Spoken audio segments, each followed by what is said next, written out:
আত্মসম্মান অনেক বড় একটা জিনিস আপারা বায়েরা। আপনি ধনী কিংবা গরিব হতেই পারেন, এটা আপনার কোনো সমস্যা না। আপনার আর্থিক অবস্থা খারাপ হতেই পারে, আবার আপনার আর্থিক অবস্থা অনেক বেশি ভালো হতে পারে। আপনি অনেক মানুষকে সাহায্য করার অধিকার রাখতে পারেন, আবার আপনি অনেক মানুষকে একবেলা না খাওয়ানোরও অধিকার রাখতেই পারেন। তাই বলে একটা মানুষের আত্মসম্মানে কখনোই আঘাত হানানো কখনোই উচিত না।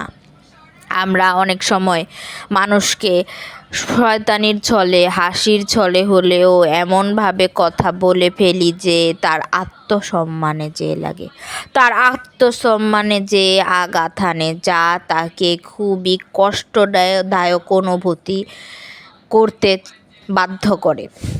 মানুষ ছোট বড় ধনী গরিব হতেই পারে, তাই বলে কি তার আত্মসম্মান নেই? এটা কিন্তু কথাটা একটা বড় ভুল কথা।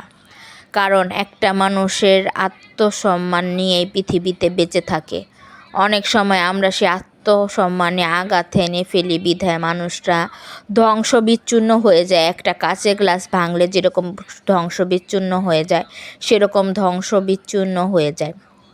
তাই আর যাই হোক, মানুষের আত্মসম্মানে আঘাত হানে এমন কোনো কথা বা কাজ কখনোই করা উচিত না। সেটা যদি হয় হাসি বা মজার ছলে, তাও না।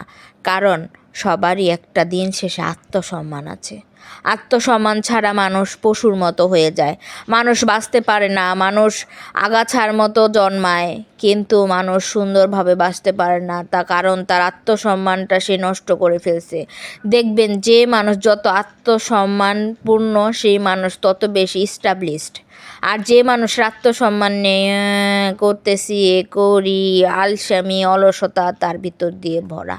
তাই একটা মানুষ দেখতেছেন যে আত্মসম্মানে পরিপূর্ণ, সে দিন শেষে এগিয়ে যাচ্ছে, জীবনে কিছু করতেছে, এমন কিছু করে, এমন কিছু বলে তার আত্মসম্মান নষ্ট করবেন না। যে বর্তমান যুগে একজন আরেকজনের এগিয়ে যাওয়া দেখতে পারে না।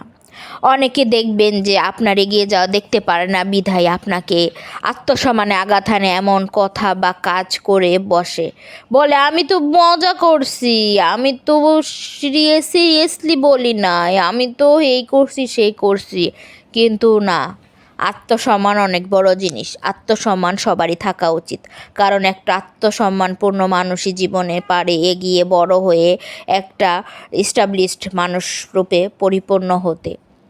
তাই আর যাই হোক, শিক্ষিত সমাজ যাতে আত্মসম্মানে কারো আঘাত না দেয়, এটাই আশা করি। আপারা বায়েরা সবাই ভালো থাকবেন।